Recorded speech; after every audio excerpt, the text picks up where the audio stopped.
El tema de la tentación de José es un tema que tratábamos como, bueno, cada uno que se quedara con el título. Es un título, sé que es un título difícil de recordar, porque lo que vamos a hablar es del problema, la dificultad, el obstáculo, la prueba, el retroceso o lo clave. Porque este momento en la vida de José es importante, porque la vida de José se nos narra como algo que nosotros, con situaciones que nosotros tenemos que enfrentar. Y en un momento dado José tiene que enfrentar el tema de la tentación en su vida, el tema de ser fiel a Dios o no. Y esto lo decíamos el otro día, hermanos, la santidad es muy importante, es muy importante. Es lo más importante, diría yo. Alguien que se llamaba, un escritor ruso que se llama Fyodor Dostoyevsky, dijo: si Dios no existe, todo está permitido.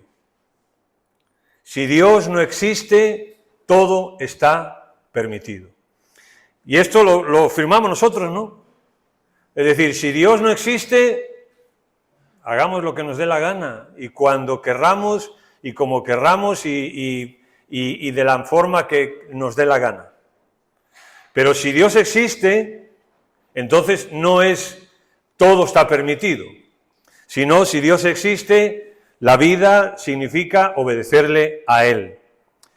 Porque, mirar, el pecado fue tan fuerte y es tan fuerte que ni el Edén, o sea, ni el paraíso fueron suficientes para Adán y Eva. Ni siquiera eso. Y cuando tú te pones a pensar el lugar donde Dios puso a Adán y Eva, un paraíso, la presencia de Dios, un sitio ideal, un sitio idílico, sin enfermedad, sin maldad, Dios tenía comunión con ellos, la tierra era otra tierra de la que ahora sabemos, la relación entre ellos, tantas cosas, ¿no? Era un paraíso aquello. Y el pecado fue tan fuerte en sus vidas, fue la tentación tan fuerte que dejaron eso por pecar. Imagínate. El otro día, si hacemos un resumen, el otro día estábamos diciendo que la santidad es el camino más seguro hacia lo que Dios tiene para nosotros. La santidad es el camino más seguro hacia lo que Dios tiene para nosotros. Si nosotros pensamos en un destino, en un propósito, en algo que Dios quiere hacer con nosotros, la santidad es el camino más seguro hacia eso. Y el pecado es el camino más seguro hacia lo que Satanás tiene para nosotros también. O sea, solo hay dos caminos. El camino estrecho y el camino, no, eso es el mismo. El camino estrecho y el ancho, ¿vale? Uno es el camino de la santidad que nos lleva, es el más seguro que nos lleva hacia lo que Dios tiene para nosotros. Pero el otro es el camino más seguro hacia lo que Satanás tiene para cada uno de nosotros. La santidad será el filtro para seguir adelante. José va a tener que demostrar no solamente que puede hacer cosas, no solamente que puede interpretar sueños, no solamente que puede hacer prosperar una casa, va a tener que demostrar si es fiel o no a Dios. En el Nuevo Testamento dice que se espera de los administradores que sean hallados fieles. Una persona que no tiene dominio propio sobre él y sus deseos no puede ser usada por Dios. No puede. Incluso aquí en la iglesia podemos hacer lo que querramos. Tener 40.000 ministerios aquí en la iglesia. Lo que querramos. Pero si no tenemos dominio propio sobre nosotros y nuestros deseos, Dios no puede bendecir eso. No lo puede bendecir. Será un trabajo que tú hagas en la iglesia o que yo haga en la iglesia, pero no un ministerio.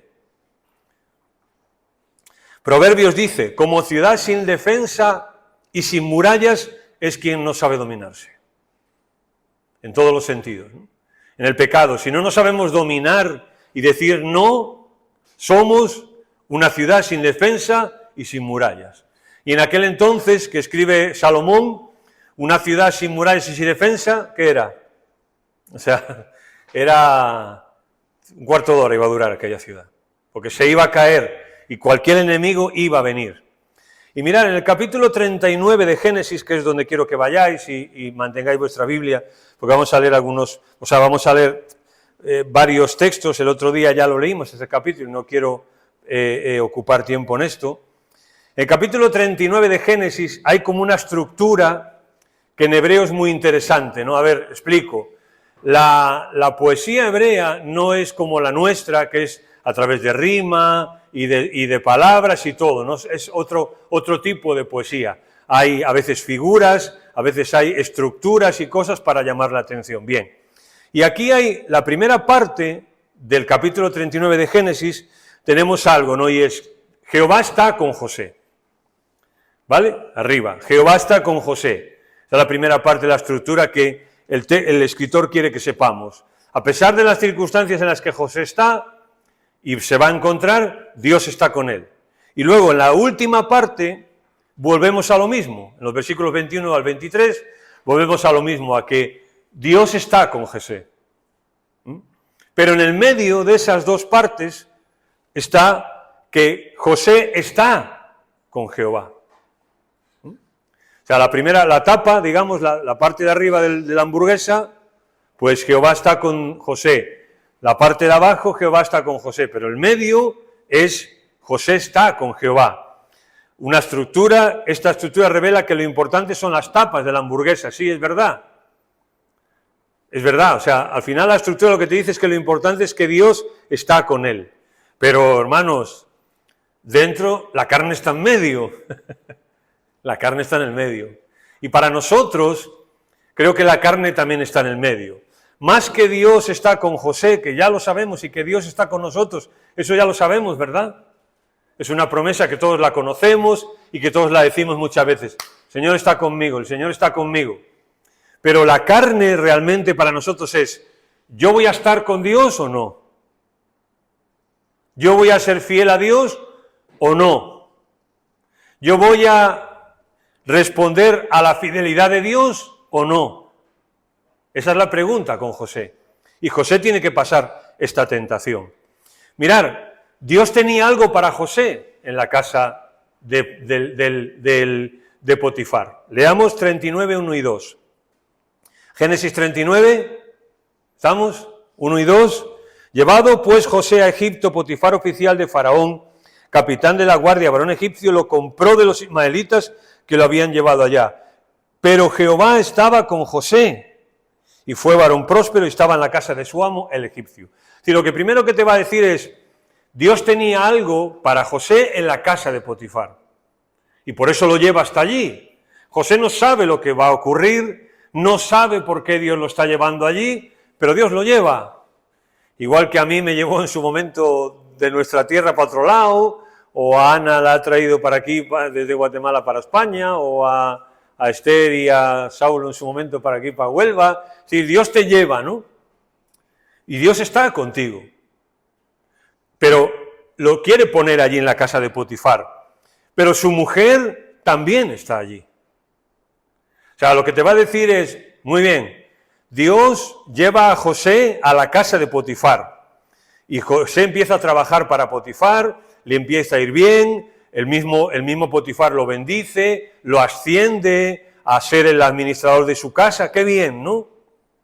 Pero hay un problema, y es que la mujer de Potifar también está allí. ¿A qué hora no está allí ella? Claro.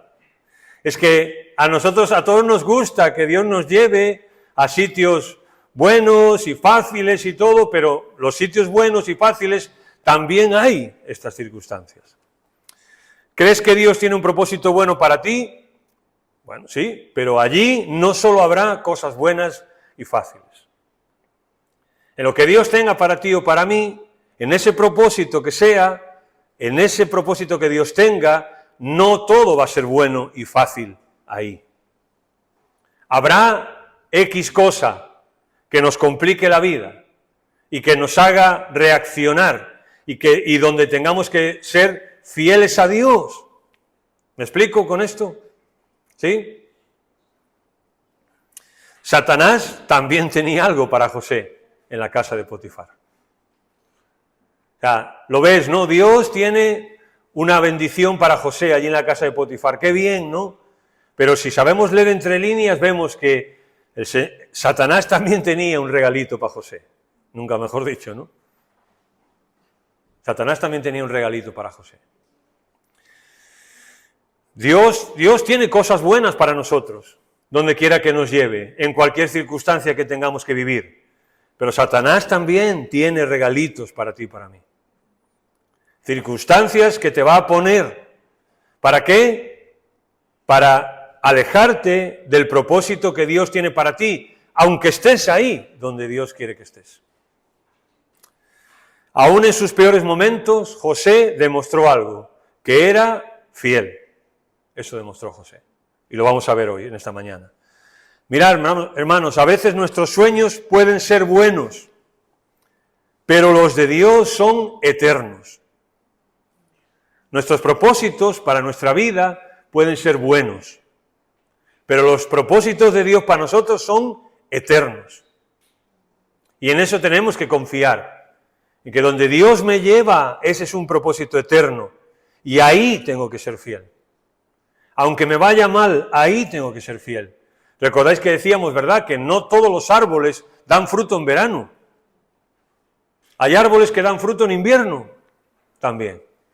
Cuando las inclemencias del tiempo son terribles y desfavorables, también hay árboles que dan fruto en invierno. Segundo, ¿no?, porque esto es lo primero que vimos. Segundo, muy importante, esto ha sido también una especie de repaso, ¿no? Hermanos, hay una cosa aquí. Para que yo sé que es un trabalenguas, pero bueno, para que una tentación sea tentación, tiene que haber una tentación. Claro, porque a veces leemos la historia de José con la mujer de Potifar y no sé, que pensamos que tanto José como la mujer de Potifar eran ángeles ya glorificados y que no pasaba nada.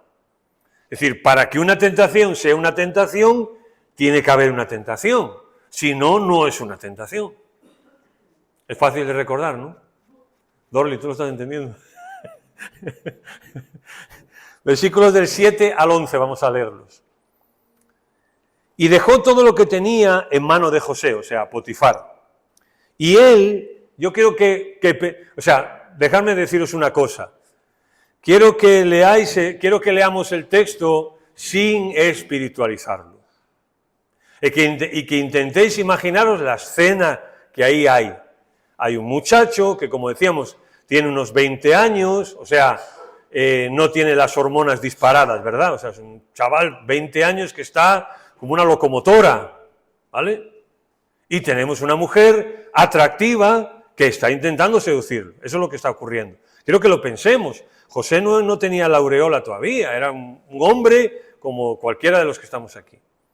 Y dejó todo lo que tenía en mano de José, y con él no se preocupaba de cosa alguna, sino del pan que comía. ¿Y era de José qué? ¿Y era José qué? De hermoso semblante y bella presencia. Esto decíamos el otro día, ¿no? Esto es ser una persona de bello semblante, de hermoso semblante y bella presencia, es una bendición, ¿no? Digo yo. Pero las bendiciones de Dios también tienen un riesgo. ¿Por qué? Versículo 7. Aconteció después de esto, ¿qué pasó? Que la mujer, ¿qué hizo la mujer? ¿Alguien que lo lea en alto? La mujer de su amo, versículo 7, puso sus ojos en José. ¿Sabes la correspondencia?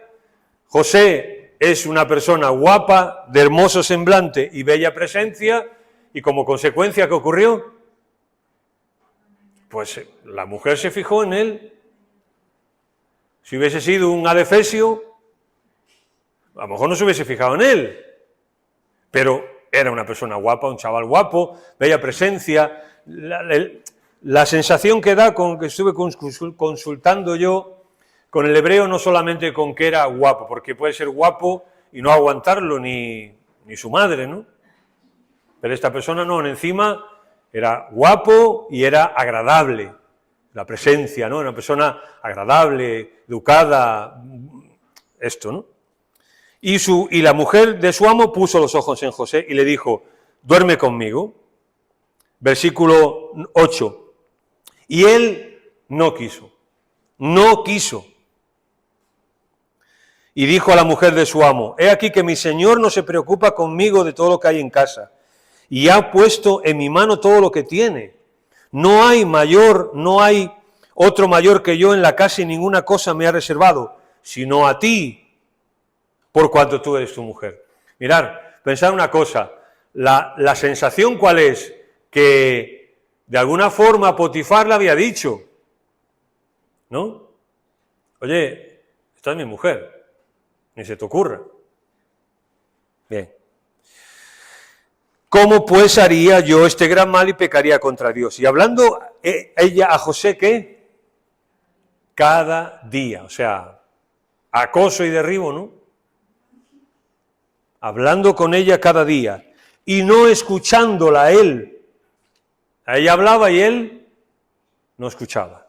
Para acostarse al lado de ella, para estar con ella. Aconteció que entró él un día en casa para hacer su oficio y, ¡oh, qué casualidad! No había nadie en la casa. Qué casualidad, ¿no? Y de repente no hay nadie. O sea, Potifar tenía una casa no como nuestros pisos que tenemos de 70 metros cuadrados, ¿no? Era una mansión de no sé cuántas habitaciones, no sé cuántos baños, si es que los había. Y de repente llega José y no hay nadie, solo ella. Qué casualidad, ¿no? Bien, para que una tentación sea una tentación, tiene que haber una tentación. La pregunta es, ¿José se sentía atraído por aquella mujer? Bueno, la pregunta es obvia, ¿no? La respuesta es obvia. Si era un chico guapo, joven, y ella era una mujer guapa, pues lo normal es que se sintiera atraído por ella. Pues no pasa nada, no es pecado sentirse, en el sentido de sentirse atraído por aquella mujer, ¿no? Lo que sí transmite la escena es, hazlo cuando nadie te ve y nadie se va a enterar. Eso es lo que transmite, ¿no? La escena, cuando la Biblia nos está hablando de esto que ocurre, lo que nos está transmitiendo es que lo que está en juego y la mujer de Potifar intenta hacer es, bueno, mira, nadie nos ve, estamos solos, nadie se va a enterar. Eso sí que está en el texto, ¿no? Nadie se va a enterar, acuéstate conmigo, nadie se va a enterar, estamos solos. Potifar estaba muy ocupado, a veces ni pasa 3 o 4 días, ni viene por aquí. Pues a lo mejor lo que vemos en las películas, en las telenovelas y todo eso, si la ves, pues esto es, es la vida real, bienvenido. Hay una leyenda judía que dice que allí en la casa cuando aquello ocurrió, eso es una leyenda, no está en la Biblia, ¿no? Pero es una leyenda que se transmitió por generaciones, que cuando en la casa él estaba diciendo, ella le estaba diciendo que se acostara con él y él no quería, la leyenda dice que allí había una representación de un dios de ella, y ella agarró una sábana y cubrió la representación del ídolo aquel, ¿no? Y le dijo a José, ahora mi Dios ya no nos ve, así que acuéstate conmigo. Y la leyenda dice que él le dijo, pero mi Dios sí nos ve. Mi Dios sí nos ve. Por eso él dice, ¿cómo cómo haría yo este grande mal y pecaría contra Dios? ¿Recordáis el Salmo 139? Sí, ¿verdad? Bien, visto desde la autoría, que es David, y las circunstancias de cómo David ocultó su pecado, que él lo dice en el 32, cobra una perspectiva increíble el Salmo 139. Porque David en el Salmo 139 está diciendo que Dios conoce su sentarse y su levantarse, que Dios lo rodea, que si se va a las profundidades del mar, arriba de los cielos, al Seol, a donde sea, allí está Dios. Que Dios es demasiado maravilloso para él y que su conocimiento es eterno, que cómo va a escapar de él si incluso cuando él era un embrión, era nada, un microcentímetro, Dios ya lo conocía. Y me parece increíble si vemos el Salmo 139 de esta perspectiva, ¿no? Un David que en un momento de su vida a lo mejor ha pensado que Dios no se enteraba, pero en el Salmo 139 está diciendo, ¿no? Dios sabe todo. Por eso él dice, ¿no? El Salmo 139, Señor, mira a ver si examíname examíname. Y mira a ver si hay camino de perversidad en mí, y guíame por el camino eterno. Y eso también José lo tenía muy claro. Mirad, José no tenía ni idea de lo que estaba pasando, ni falta que hacía. No era su responsabilidad. Eso es fe. Su responsabilidad era no ceder. O sea, la circunstancia que la que estemos viviendo, yo no soy llamado a saber qué está pasando y por qué está pasando todo esto. Porque a lo mejor no hay respuestas. Ni falta que hace. Mi responsabilidad es no ceder y ser fiel. Porque si nos ponemos a explicar las cosas, a razonar las cosas, a justificar las cosas y a matizar las cosas, al final sabéis lo que nos va a pasar, ¿no? ¿Qué nos va a pasar? Que vamos a caer. Yo no sé lo que está pasando, no sé por qué está pasando, no sé por qué esta mujer está aquí ahora mismo, diría José, no, pero él no tenía por qué saber ni pedir explicaciones de por qué estaba ella allí. Él tenía que decir no ceder. José pudo haber estado más o menos un par de años en la casa de Potifar. Algunos creen que esto ocurre pasados 2 años desde que José llega a la casa de Potifar. Algunos dan unos meses, pero hay un rango entre meses y 2 años. Pongamos que ha pasado 1 año. 1 año José en esa circunstancia. Día tras día. Situación tras situación. Se dieron esto. ¿O creéis que solo se dio esto una vez? La Biblia nos explica cómo se dio una vez, pero está claro que ocurrió más veces. Y José ahí, ¿no? Soportando. José ahí esperando. ¿Y Satanás qué esperó? El momento ideal. El momento ideal cuando por fin, posiblemente, ella se encontró sola en su casa con José. Ahí fue el momento ideal. Muchas veces cuando nosotros caemos en algo en nuestra vida, ¿verdad? Decimos, ¿cómo caí? ¿Cómo pude yo haber caído en esto? Si no me enteré. Ese es el problema. José tampoco se enteró posiblemente. Pero cuando llegó el momento, José dijo no. Y Satanás en tu vida, yo no sé qué tipo de problema puedas tener tú, qué tipo de tentación puedas tener. Pero que lo que sí sé es que Satanás va a esperar el momento ideal. Va a esperar el momento ideal para ir a por ti, para tentarte, para hacerte caer. Él va a esperar el momento ideal. Él no tiene prisa, no tiene prisa. No tiene problema en esperar hasta que sea el momento ideal. O si no, porque te crees que es tan efectivo tantas veces. Porque sabe esperar el momento. Está esperándote. Recordar que, por ejemplo, Pedro usa la figura de Satanás como un león rugiente, ¿verdad? Pedro usa la figura de Satanás como un león rugiente. ¿Esperando qué? ¿Cómo dice el texto? Buscando a quién devorar. Y lo que se dice es que el león es el depredador que más paciencia tiene de todos. Es el que puede estar acostado ahí en medio de la nada de África, debajo de un árbol, 3 días si hace falta. Durmiendo. Esperando a ver a que pases por ahí. A que una gacela o un ciervo o quien se le ocurra tener la mala suerte de pasar por ahí. Y ahí está. Y a Satanás se le compara de esa forma. Es más, en el 39, versículo 7, vemos después de estas cosas, dice el 7, aconteció que después de esto, o después de estas cosas, la mujer de su amo puso sus ojos en José. Esto es muy importante por algo, es por lo siguiente. Porque es tan importante porque José, hasta el versículo 6, mirad, viene de que sus hermanos casi lo matan en el pozo, lo han vendido como esclavo y llega a casa de Potifar como esclavo. Y después de mucho trabajo seguro, de mucho esfuerzo, de mucho sacrificio, logra ascender. Y ahora es el primero en la casa de Potifar. O sea, le va bien, ahora mismo le va bien a José. Está bien, está tranquilo, posiblemente tiene dinero, posiblemente ha ha ganado su libertad ya como esclavo y está ahí, le van las cosas bien. Y ahora dice, después de esto. O sea, ¿cuándo te crees que Satanás atacó a José? Cuando José estaba bien, cuando todo le iba más o menos bien.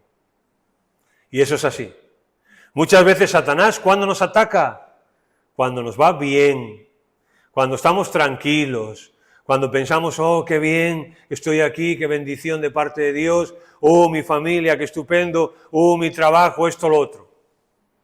Y ahí cuando estamos, ¿qué? Pues cuando nos va bien, tendemos a hacer una cosa, y es que a relajarnos. Nos relajamos. Ya está, como nos va tan bien, como todo está estupendo, nos relajamos. Y ahí es cuando llega el palo. Después de estas cosas, la mujer de su amo puso sus ojos en José. O sea, José le va bien, posiblemente José llega como un pordiosero allí a la casa de Potifar, como esclavo, que andaban prácticamente en calzoncillos, y ahora llega allí, llega a ser el número 1 en la casa de Potifar. Empieza a tener su ropita ya buena, de marca, empieza a tener ya su sitio para bañarse, ha pasado un tiempo como ya para que se vista como un egipcio, se depile como un egipcio, tenga el mismo camello que eran los Mercedes-Benz de la época que Potifar. O sea, le va bien, está estupendamente. ¿Y ahí qué ocurre? Pues si José ya era un chico guapo, siendo un pordiosero, pues imagínate ahora que está bien vestido, limpio y tiene cosas, pues con más razón. No sabemos si esta mujer fue una tentación para él. Realmente no lo sabemos en el texto. O si llegó a sentir algo por ella. No lo sabemos. Lo que sí sabemos es que un sacrificio no es un sacrificio a menos que cueste algo. O sea, un sacrificio no es un sacrificio a menos que cueste algo. Y quiero explicar esto. Y una tentación no es una tentación a menos que resulte un tentadora, ya lo dijimos el otro día. José rechazó su oferta y él dice, por convicción ante Dios, pero no necesariamente por falta de interés. O sea, cuando él le dice que no a ella, dice, mira, yo te digo que no porque mi amo me ha dicho que no. Y esto es hacer un gran mal contra Dios. O sea, él está haciendo un sacrificio. A él le va a costar decir que no. Pero no dijo que no por falta de interés, porque no le gustaría hacerlo realmente. Pero le dice que no por convicción. Y hermanos, esto es muy importante para nuestra vida cristiana, ¿no? Para la vida cristiana, ¿no? No hacer las cosas no porque no nos interese, sino por convicción. Pues claro que hay cosas que nos interesan. Y claro que hay cosas que el cuerpo nos pide hacerlas. ¿No? Pero no lo hago porque por convicción no lo hago. Por ejemplo, a Abraham en Génesis 22 se le pidió un sacrificio. Abraham tenía que obedecer a Dios y Dios le dijo, dame a tu hijo. Un sacrificio tiene que costar algo. Dame a tu hijo, no le dijo, oye, dame a tu un criado tuyo ahí que tengas que esté ya bastante castigado ya y lo ofreces. No, tu hijo. No, pero podía haber dicho Abraham, ¿no? Bueno, ¿cuál de ellos? ¿Cuál de ellos? ¿Cuántos hijos tenía? ¡Uno! Ah, es que eso cuesta, claro. Es que un sacrificio, sabemos que no es sacrificio menos que cueste. Ahora, pensemos una cosa. ¿Qué es lo que más nos gusta en la vida? A cada uno le gusta una cosa, ¿no? O varias. ¿Qué es lo que más nos gusta? ¿Ya lo hemos pensado? Bien. Muchas veces pensamos, ¿no? O decimos de una u otra forma, bueno, en esto no obedezco, pero lo demás sí. Este es el argumento a veces, ¿no? Bueno, yo soy cristiano y digo, bueno, mira, yo en esta cosa concreta no obedezco. O no soy capaz de decir que no a esto, pero lo demás sí. ¿No lo hemos dicho a veces nosotros? ¿Alguno de nosotros? ¿O solamente yo lo he dicho?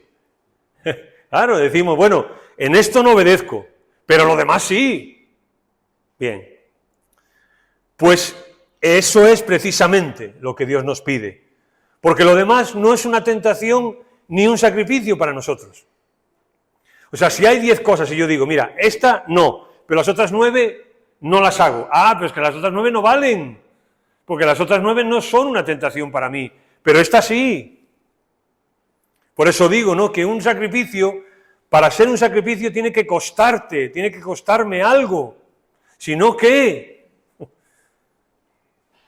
sea, si yo a ti te tentara si a ti no te gusta el fútbol y yo te tentara con el fútbol y con decir, mira, vamos a quedarnos a ver el partido en vez de ir a la iglesia, ¿no? Y si para ti no es una tentación, pues tú dirías, pues, ¿qué me importa yo? Fútbol, ¿qué es eso? ¿No?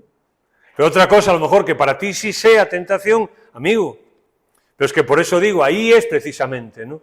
Pero este es nuestro argumento muchas veces, ¿no? Hombre, no estoy tan mal, porque hay muchas cosas en las que estoy obedeciendo, pero en esta no, o en estas dos no. Pues esas dos o esa cosa es la que muestra realmente quién soy yo y cómo estoy. En esa cosa precisamente. Porque lo demás no vale. No vale porque no me está costando. No es ningún sacrificio para mí dejar tal cosa o no hacer tal cosa. Pero eso sí, el texto nos dirige hacia unas palabras claves aquí, que está en el versículo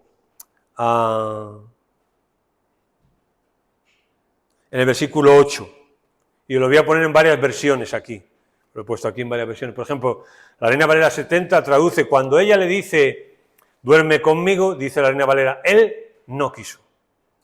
La Nueva Traducción Viviente dice, se negó. La Nueva Versión Internacional dice, no quiso saber nada de ella, ¿no? Se supone. La traducción del lenguaje actual dice, en vez de aceptar, José le contestó no. Y la Reina Valera contemporánea dice, se negó a hacerlo. O sea, esto es clave en este capítulo 39. Todo nos dirige hasta aquí. Todo el capítulo nos dirige a qué va a decir José. ¿Va a decir que no o va a decir que sí? Y realmente pensemos esto. Cada día de nuestra vida y cada circunstancia nos lleva a esto. ¿A qué voy a decir? ¿Voy a decir no o voy a decir sí? Y como dijimos antes, ¿no? Lo más importante es nuestra fidelidad al Señor. Antes dijimos, ¿verdad?, que José está solo con la mujer de Potifar. Y ahí, cuando está solo, José dice no. Y eso es muy importante también. Porque José dice que no cuando no hay nadie, está él y ella. Y dice que no cuando nadie lo está viendo. Se suele decir, ¿no?, que nuestro carácter se ve en lo que somos cuando nadie nos ve. Cuando nadie nos ve. Nuestra vida de oración, cuando se ve, cuando se demuestra, cuando nadie nos ve. Nuestro testimonio, nuestra santidad, nuestro compromiso, se ve ahí, cuando nadie me ve. Cuando si hago o dejo de hacer, nadie se va a enterar. Y de alguna manera perdonar, pero a veces lo que hacemos es como hizo la mujer de Potifar, ¿verdad? Ponerle la sábana por encima al Señor, ¿no? No me ve. Como decíamos en un salmo el otro día cuando tratamos, ¿no? Cuando alguna gente allí en el pueblo de Israel decía, bueno, ¿qué más da? Dios no se entera, no nos ve. Ah, sí que te ve, sí que me ve. Y por eso es tan importante lo que José hace. Si piensas en esta historia creyendo que José era una especie de gigante espiritual, te equivocas. Si creemos que lo que pasó fue algo sobrenatural aquí, nos equivocamos. Limítate solo a la evidencia. Tenemos que limitarnos solo a la evidencia. Porque a veces para A lo mejor para justificarnos decimos, hombre, es que José, pues imagínate, está en la Biblia, ahí puesto. O sea, José dijo que no, pero es que era José. Yo no soy José. No sé si me estoy explicando con el argumento que a veces damos. Si atendemos solo al texto en sí, José no parece que sea muy valiente, ¿no? Si decimos que José era un valiente, pues resulta que, ¿qué hizo José? Salió huyendo. Cochino el último. ¿No? Salió huyendo. O sea, muy valiente no era, ¿no? Aparentemente. Porque la imagen de un super, mega, extra, hiper espiritual es que se tiene que ir por patas, por si acaso, pues se quedara, ¿no? A enfrentarla, ¿no? A decir, a evangelizarla. No, se fue. José no era ningún gigante espiritual, ni alguien sobrenatural, no, era una persona como tú y como yo, que hizo lo que tenía que haber hecho, claro que sí. Adiós, hasta luego. Claro. Si se quedara, mal. Santiago dice, ¿no? Someteos a Dios, resistir al diablo y huirá de vosotros. Mirad, ella le puso una trampa y él otra vez tuvo que dejar un manto atrás. El texto a propósito nos lo dice, ¿no? José ha estado en el pozo donde sus hermanos lo han metido y le han quitado la túnica que su padre le ha hecho. No le costó nada, se la han quitado. Ahora esta túnica sí le costó. Le costó trabajo, sacrificio, esfuerzo, dedicación, testimonio, hacer las cosas mejor que nadie, y también se la quitan. El texto nos quiere decir, ¿no?, algo con esto. Qué imagen tan positiva y qué enseñanza bíblica tan poderosa, ¿no? José deja atrás lo que sea por el Señor. José deja atrás lo que sea. Mirad, la historia de José es cuando perder es ganar. Porque José, en muchos momentos, y vamos a ver cómo José sigue perdiendo, pero es ganar. La forma en la que José pierde, al final gana. Como Jesús dijo, aquel que pierda su vida por causa de mí, la hallará. José perdió su túnica, pero mantuvo su carácter. Su carácter.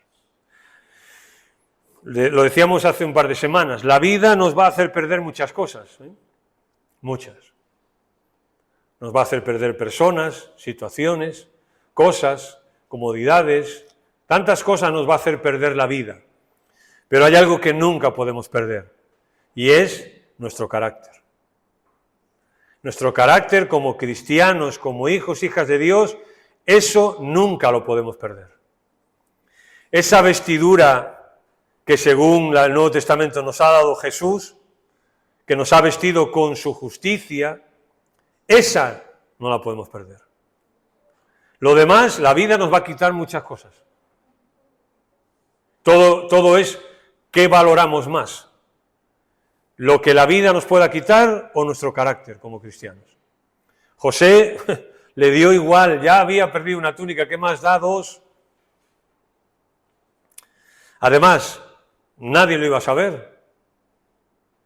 José está allí, nadie lo iba a saber. Ese día, casualmente, no había nadie. El texto nos lo dice por algo, ¿verdad? Además, pues no me van a pillar. Si me equivoco, sí, pero bueno, total nadie me ve. He hecho mal, pero bueno, nadie me ve.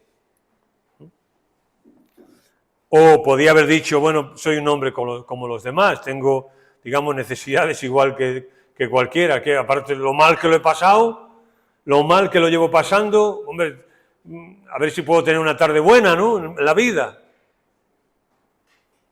O sea, tenía muchas cosas José para poder justificar. Y te aseguro que nosotros, si ahora el texto nos dijese que José al final se acostó con esta mujer y nos dijera, porque lo pasó muy mal, no sé qué, ¿sabéis lo que haríamos nosotros? ¿Qué diríamos nosotros? Diríamos, hombre, pues sí, pobrecito, ¿no? ¿Qué va a hacer? Pobrecito, ¿no? Al final, pues, ¿quién no? Todos... Lo que decíamos hace poco, ¿no? Porque de esta manera lo que estamos es matizando, justificando, ¿no? nuestras miserias. Pero José recordó hasta dónde Dios lo había traído. Y está narrado, así está narrado en toda esta historia. Primero, el texto te dice, Dios estaba con José.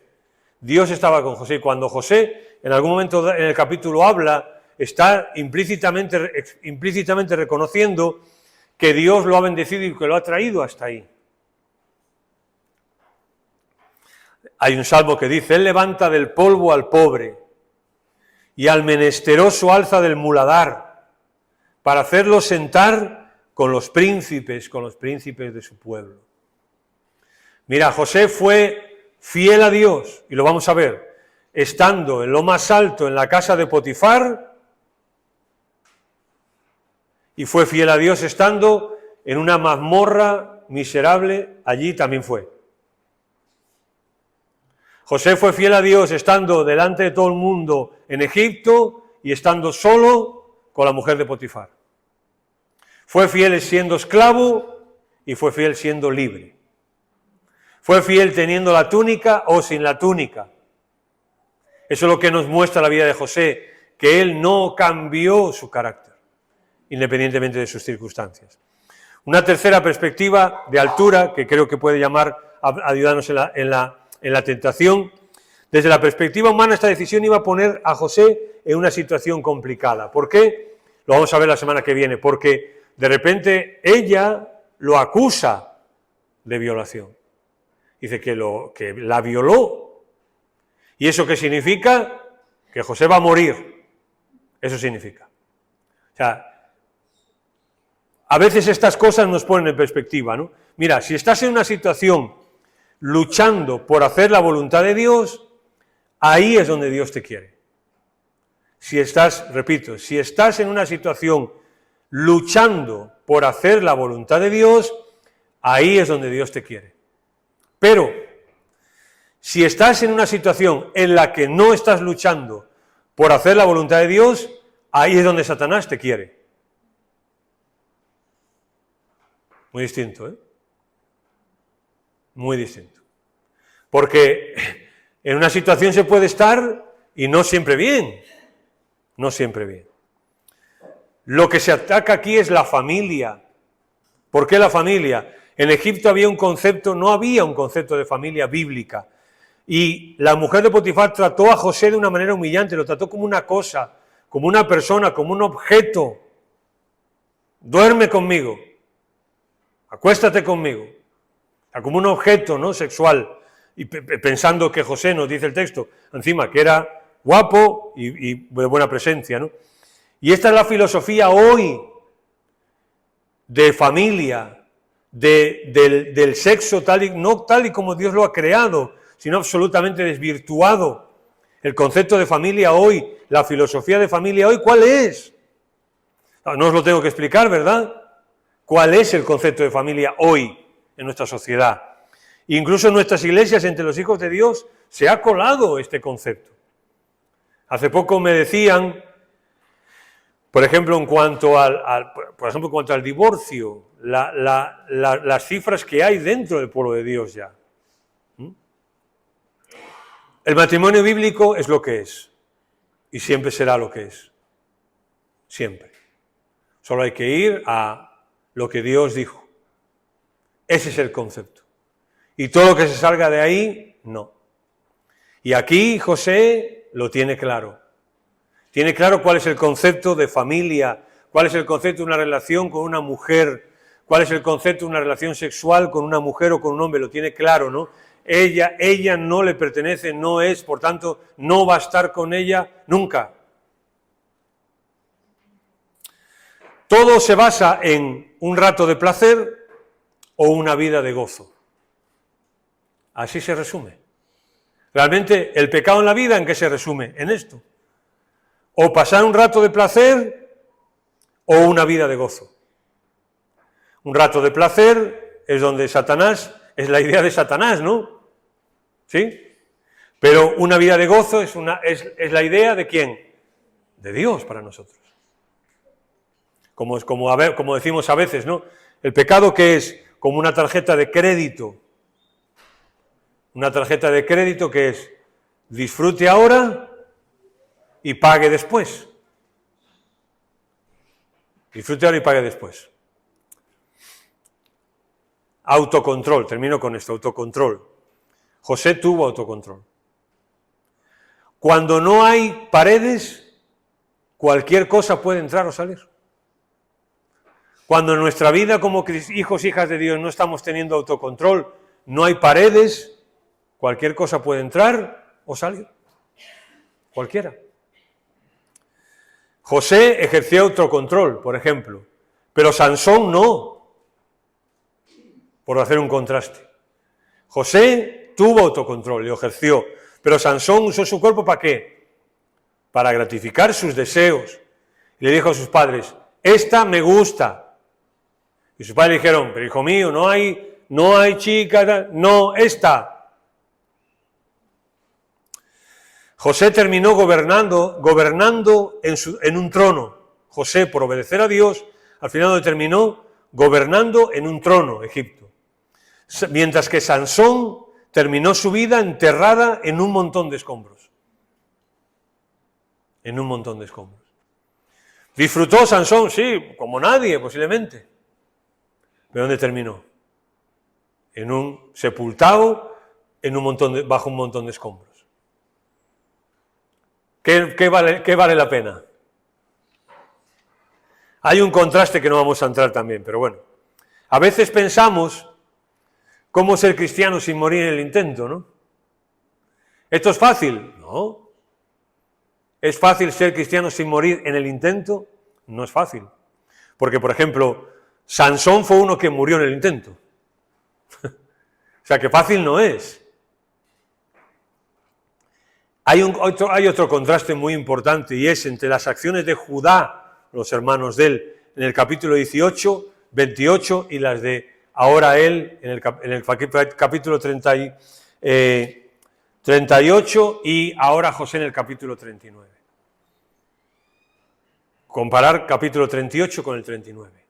Comparar a Judá y Tamar con José. Pero mira, José nos demuestra algo. Nos demuestra lo siguiente. Judá hizo lo que le dio la gana. ¿Tendría sus excusas? Seguro. ¿Tendría sus matizaciones de lo que ocurrió? Seguro. Y si solo tuviéramos la historia de Judá, diríamos, no se puede, imposible. Imposible ceder a estas cosas, no se puede. Si solo tuviéramos la historia de Judá. Pero tenemos la historia de Judá y, a continuación, ¿cuál? La de José, que nos dice, no, ¿cómo que no? Sí se puede decir no. Sí se puede decir no. Y en la Biblia tenemos estos ejemplos, ¿no? De que tenemos muchos ejemplos en la Biblia de personas que ante la tentación cedieron. Y sabemos cómo acabaron. Y tenemos muchos ejemplos de personas que no cedieron a la tentación y sabemos cómo acabaron. ¿Moraleja? Hazla tú. ¿Cuál es la moraleja?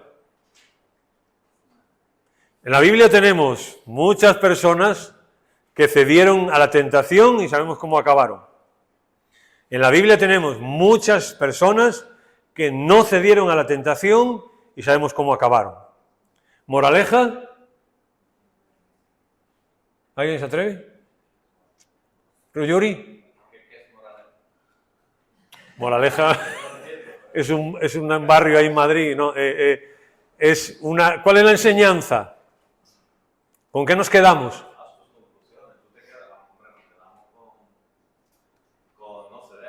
Exacto. O sea, haz tus conclusiones, esa es la moraleja. Cada uno hagamos lo que querramos. Cada uno al final tomamos nuestras decisiones. Si tomamos malas decisiones, nos va a ir mal. Y si tomamos buenas decisiones, nos va a ir bien. Y Dios nos va a bendecir, aunque las cosas a veces no vayan también. Señor, gracias por esta mañana, gracias por tu palabra, por el ejemplo de José,